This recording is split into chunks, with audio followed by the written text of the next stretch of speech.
Hello, St. John's. This is Katie Moss bringing you an introduction to our Introit for the first Sunday in Lent, Invocabit. And what I thought I would do is talk to you a little bit about the composing process, because I have in fact written these refrains for special use at St. John's. Most of my musical life I've been a very reluctant composer, but ever since coming here, the liturgy and your congregational singing has just inspired me to write a lot of stuff for hymns, a lot of stuff for handbells, and this is my first try at writing these refrains. So I'm very excited about it, and I'll just talk to you a little bit about what I did to kind of bring these words to life. The first thing I did one night is I wrote out the words that I was going to be using for these refrains, and I typed them out in a worksheet. Kind of looks like that.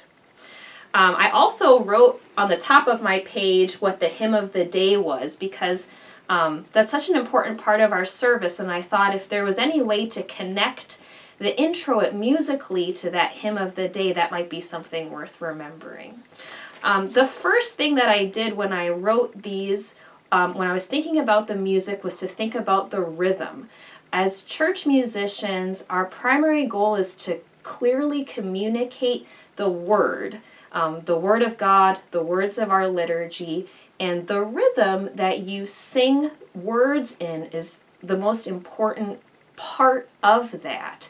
And we try to, as composers and musicians, emphasize the speech rhythms, the rhythms that you would normally speak in. And then we have to translate that to notation.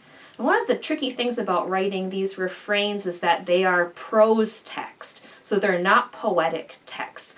Our hymns are usually poetic, so they have a normal rhythm, or if you could think of a limerick, right?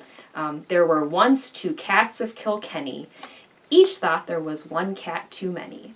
Well, that's a poetic rhythm that's pretty easy to set to music, but prose has some challenges. So what I would do with my worksheet is I would walk around the house and say the words over and over again to try to come up with what the natural speaking rhythm was. And then I would write that down and try to find some rhythms that repeat, because that helps us when we're singing to have kind of some of the same rhythms repeat. This one worked out really nice. When you listen to it, the opening 2 lines have a very similar rhythm. And I also wanted to point out that our hymn of the day this week is A Mighty Fortress. So hopefully in the music for the Introit on Sunday, you will hear a little bit more of a triumphant tone that mirrors our hymn of the day. So I hope you enjoy.